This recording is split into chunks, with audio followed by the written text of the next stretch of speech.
Bonsoir coach. Bonsoir. Et bienvenue à cette conférence de presse. Félicitations pour la victoire. Merci. Alors, on savait déjà le Sénégal qualifié, ce match engagé face à la Guinée. Alors, pour confirmation, comment on se sent en tant que coach après avoir remporté ces 3 matchs? Forcément une grosse satisfaction, satisfait de mes joueurs, satisfait des garçons.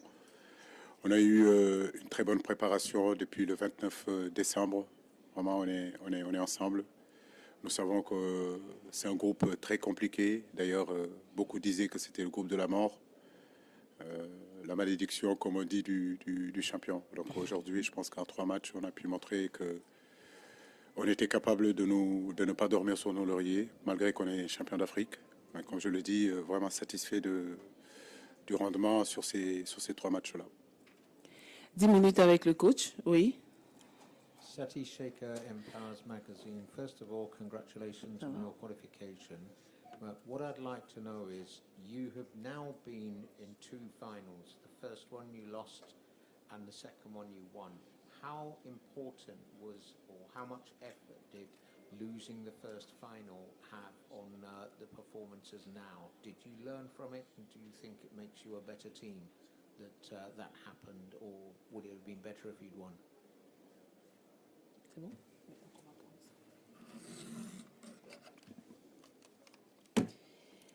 Ok, wait a minute.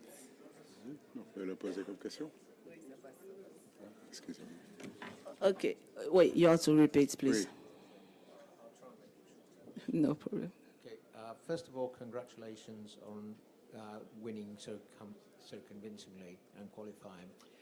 What I wanted to know is, the first final in 2019, you lost to Algeria, then you won the Africa Cup of Nations in Cameroon.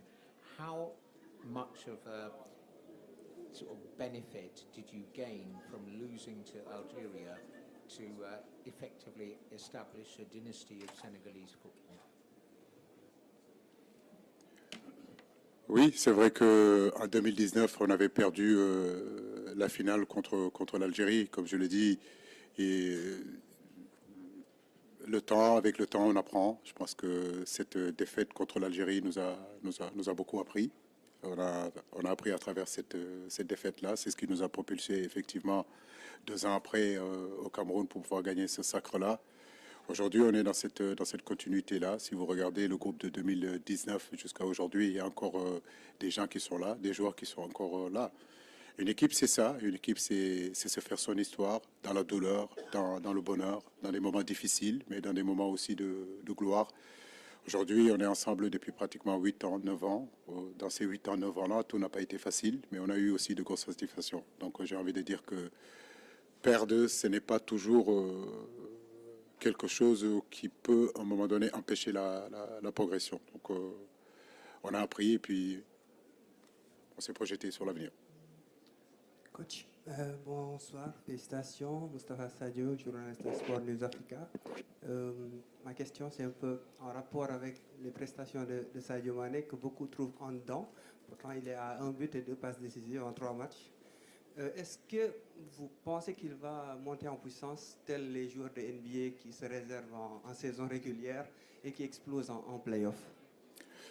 La chose qu'on peut dire de Sadio aujourd'hui, c'est qu'effectivement, quand on regarde le premier match contre la Gambie, quand on regarde le deuxième match contre le Cameroun et aujourd'hui, on peut constater effectivement qu'il monte en puissance. Et j'ai l'impression que plus le match avance, plus le match est difficile, plus lui, il arrive à sortir du lot.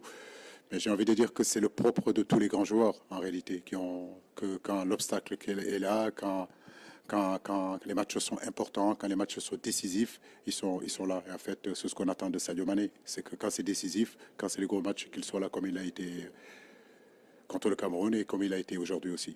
Donc pourvu que ça dure et que ça continue. Bonsoir coach. Alex Chismich, journaliste italien. Lors de la dernière CAN, vous avez marqué 9 buts au total, dont 11 seulement dans la phase de groupe. Cette année, vous avez déjà atteint les 8 buts lors des 3 premiers matchs. Quel est le principal facteur qui a permis cette amélioration de la production offensive? C'est vrai qu'on s'est amélioré quand même depuis 2 ans sur beaucoup de domaines. Les gens se posent toujours la question de l'inefficacité de mon équipe. Aujourd'hui, sur cette CAN-là, effectivement, en 3 journées, nous avons marqué 3, 6, 8 buts. Donc, c'est un bon ratio. C'est parce qu'aussi, on a un jeu qui nous permet aujourd'hui de mettre en valeur aussi nos milieux de terrain, de mettre en valeur nos attaquants. Avant, c'était plus sur des individualités, mais je crois qu'aujourd'hui, c'est beaucoup plus sur le collectif que cette équipe-là a été conçue, cette équipe-là a été pensée. Et aujourd'hui, avoir marqué 8 buts en 3 journées, c'est vraiment une grosse satisfaction pour nous. Maintenant, comme je dis, ce sont des matchs de poule. Il va falloir récupérer. On a 5 jours devant nous pour préparer encore les huitièmes de finale, mais je suis très satisfait de ça. Bonsoir coach, Petit Bas de Radio Sénégal. Félicitations pour cette qualification. Merci. Alors, la dernière fois que le champion en titre a remporté ces 3 matchs, je pense que c'était avec l'Égypte en 2008 au Ghana. Est-ce que vous pensez que le Sénégal puisse rééditer la même prestation que les Égyptiens cette année? C'est un peu très tôt de faire de constats, mais j'espère. C'est le souhait que j'ai pour mon équipe. J'espère qu'on pourra faire les mêmes résultats, les mêmes performances que mon ami Cheeta a fait avec l'Égypte. Mais pour l'instant, comme je le dis, nous ne sommes pas encore à ce niveau-là, on n'y pense pas. On a envie de rester dans le présent. Le présent, c'est ce soir. Le présent, c'est les huitièmes de finale. En arrivant ici, on s'était promis de jouer 7 matchs. Aujourd'hui, on en a joué 3. Il nous en reste encore 4. Donc, c'est match après match, step by step, rien n'est pressé. Chaque match a ses réalités, chaque équipe a ses caractéristiques.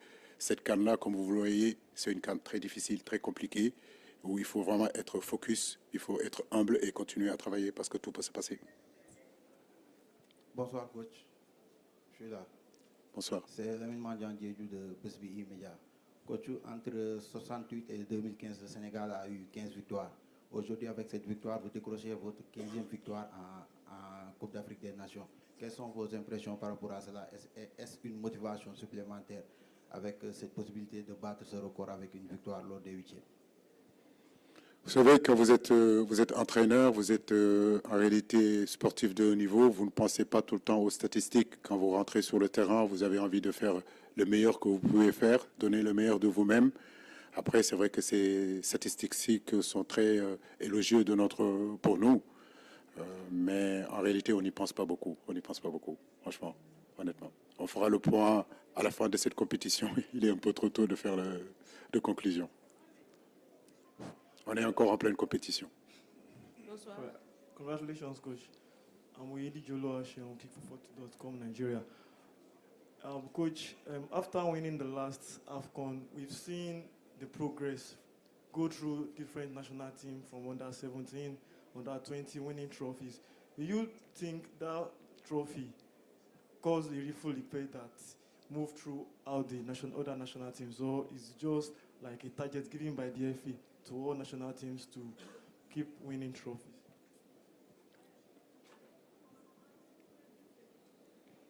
Il y a une politique qui est mise en place, pas de ma part, mais d'une direction technique, d'un président, d'une fédération, en collaboration, je l'ai répondu hier, avec tous les centres de formation, la corporation en réalité du football. Aujourd'hui, le football sénégalais est en train d'avancer quand on regarde les petites catégories, quand on regarde aujourd'hui les U17, quand on regarde les U20, on regarde aujourd'hui notre équipe locale qui est championne. On a gagné quand même l'année dernière, je crois, 5 trophées. Bah, écoutez, ça se reflète aussi sur l'équipe A. Mais aujourd'hui, comme je le dis, ce qui est important, c'est que les jeunes Sénégalais, partout où ils sont sélectionnables, c'est qu'ils continuent à travailler et que, justement, demain, qu'on puisse les récupérer avec notre équipe nationale. Voilà, donc je pense que c'est bien. Bonsoir, coach. C'est Sokna Fall de la Sen TV, Zik FM et Tribune. Félicitations pour ce succès. Merci. Coach, on a vu une entame un peu hachée de l'équipe nationale du Sénégal, mais avec les changements que vous avez opérés plutôt, on a vu que le jeu a un peu changé. Est-ce que c'était une stratégie d'être patient dans cette rencontre? Il fallait être patient dans ce match-là, effectivement, Sorna. Tu as carrément raison. Je crois qu'en première mi-temps, ça a été quand même un match assez haché. On a eu quelques transitions, on a pris quelques transitions, effectivement, ou bien une transition. Mais c'est un match de derby. Je m'attendais à un match très serré. Les nerfs étaient un petit peu tendus dans les couloirs. Mais en deuxième période, comme je l'ai dit à mes garçons, il faut passer au jeu. Il ne faut pas que l'enjeu l'emporte sur le jeu. En deuxième période, on a décidé d'aller les chercher un peu beaucoup plus haut sur le terrain. Ça nous a donné beaucoup de satisfaction. On a marqué le but. Et puis par la suite, des garçons comme Iliman, des garçons comme Ganegay, des garçons comme Balo Touré, des garçons comme Cheikhou Kouyaté sont rentrés pour consolider encore ces résultats-là. Vraiment féliciter l'ensemble des joueurs. Ce qui ont commencé, mais c'est ceux qui sont rentrés aussi. C'est ça une équipe et c'est ce qu'on attend de ce groupe Sénégal. Les deux dernières questions. Oui, bonjour coach Thierno Dramé RTS. Félicitations déjà. C'est juste pour demander, est-ce que vous avez des nouvelles de Pape Gueye? Il est sorti sur blessure, est-ce que c'est grave? Est-ce que vous avez une idée en tout cas de ce qui se passe pour lui? Non, il a ressenti une petite douleur au niveau du mollet. On a décidé de le sortir pour ne pas prendre de risque avec lui. Mais je pense que d'ici demain, on saura exactement ce qu'il en est. J'espère vraiment qu'il n'y a rien de grave. Merci. Bonsoir coach, Bakary Cissé de Desport. Coach, il y a eu une petite bataille psychologique entre vous et Kaba Diawara, surtout Kaba. Vous êtes resté calme. Malheureusement, sur le terrain, il y a eu quelques échauffourées entre les deux équipes. Qu'est-ce qui a permis à vos joueurs de se transcender pour aller chercher cette victoire, puisqu'à un moment donné, ils avaient perdu le contrôle, surtout dans l'entrejeu? Non, c'est important de ne pas perdre le contrôle, justement. Nous sommes là pour jouer au football, on n'est pas là pour se battre. C'est ce que j'ai dit aux garçons dans les vestiaires à la mi-temps. Il fallait rester vraiment focus sur le match, ne pas s'énerver. Et je le dis, c'était un match de derby entre la Guinée et le Sénégal. Les Guinéens avaient envie de se mesurer au Sénégal. Les Guinéens avaient envie de battre le Sénégal. Nous aussi, on n'avait pas envie de perdre ce match-là. Par moment, je pense que c'était un peu exagéré parce que c'est pas une bonne image qu'on a envie de montrer du football africain. Mais ainsi fait la vie, c'est comme ça. Mais ce qui est important, c'est que mes garçons sont restés lucides, sont restés calmes. Et à la fin, la victoire est pour le Sénégal. Donc nous dédions cette victoire-là, cette belle victoire à notre peuple, au peuple sénégalais, aux Sénégalais qui vivent en Guinée, mais aussi aux Guinéens qui vivent au Sénégal. C'est l'Afrique qui gagne dans tout ça. Nous allons permettre à l'entraîneur de rejoindre son groupe. On fera la suite en zone mixte. Merci, coach. Et vous, bonne chance avec les journalistes.